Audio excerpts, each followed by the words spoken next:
You know that feeling, right? When you get a sudden flash of inspiration or you're just completely lost in something you're creating? It's an amazing part of being human. But have you ever wondered what's really going on there? What's actually driving it? I mean, that's the big question, isn't it? It's the one behind every incredible artist, every groundbreaking scientist. What is that spark? Is it something you're born with, or is it something you can actually get better at?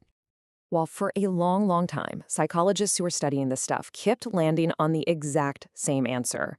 They found that one particular personality trait seemed to be the real engine behind creativity. And that trait is called openness/intellect.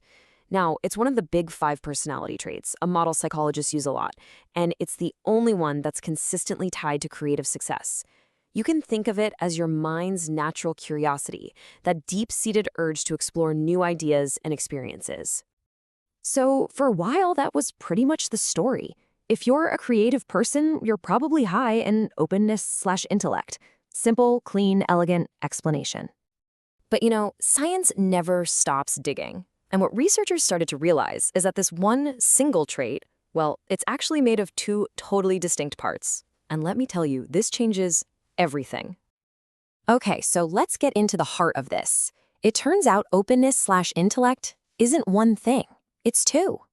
So on one side, you have what's called openness to experience. This is the part of you that gets totally wrapped up in the sensory and emotional world. Things you can see and feel and imagine. Let's just call it the feeling side. And on the other side, you have intellect. This is the part that just loves to wrestle with abstract ideas, using logic and reason to figure things out. This is the thinking side. So what does this actually look like in real life? Well, someone high in openness is that person who gets goosebumps from a piece of music or stops to notice the beautiful way the light is hitting a building. But someone high in intellect, they get that same exact thrill from debating a complex philosophy or finally cracking a tough problem. See the difference? They're both explorers, they're just exploring completely different worlds. So, naturally, this leads to a massive question. If this feeling explorer is so different from the thinking explorer, does that mean they're good at different types of creativity? Does one become a great poet and the other a great physicist? To figure that out, we've got to look at the data which sets up this amazing showdown between these two sides of creativity. And a huge study did exactly that. I'm talking researchers looking at over 1,000 people, trying to see if this whole idea held up in the real world by looking at their actual, tangible, creative achievements. The results were, wow, they were just fascinating. Okay, so look here. When it came to predicting success in the arts, that openness trait, the feeling side, was a massive predictor, just huge. But intellect, it barely made a blip. It's crystal clear that the feeling side is what fuels artistic creativity. But then, watch what happens when you look at scientific achievement. The whole thing completely flips on its head. Here, intellect is the powerhouse predictor, while openness has almost no effect at all. It's a perfect mirror image. The thinking side drives scientific breakthroughs, and the feeling side drives art. And just so we're clear, this wasn't about what people just liked to do.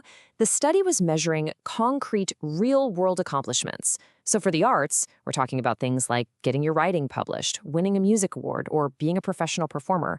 And for the sciences, it meant real achievements in invention and scientific discovery. But the story doesn't quite end there. As the researchers were digging through all the data for artistic creativity, another, different personality trait kept popping up.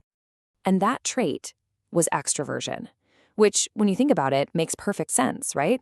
If openness is all about exploring the world inside your mind, extroversion is about exploring it with your actions, being out there. For an artist, and especially for a performer, that drive to engage with the world is a massive, massive advantage. So we've got the what. We know these different traits predict different creative paths, but what about the why? What is actually going on under the hood here that explains this split? Well, the why seems to come down to a really cool and powerful idea in psychology.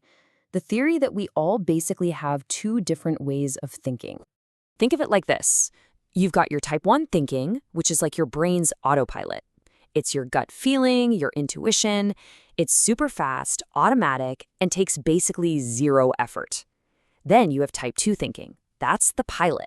It's the deliberate, analytical part of your mind that you have to switch on when you're solving a hard problem. It's slow, it requires focus, and it takes a lot of energy. And here is where it all just clicks into place.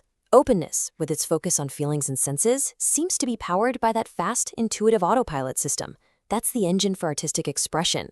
Meanwhile, intellect, with its love of logic and complex ideas, relies on that slow, deliberate pilot. And that's the engine for scientific discovery.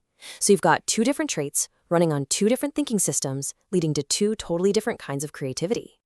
So when you start to put all of these pieces together, you end up with something much richer than that old, simple, one-size-fits-all idea of what a creative person is.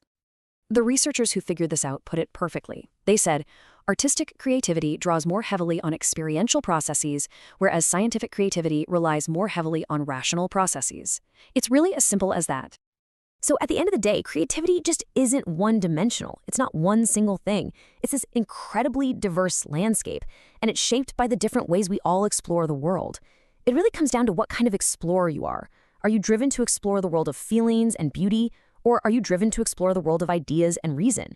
And understanding that difference, well, it doesn't just help us understand the world's greatest artists and scientists, it helps us understand ourselves.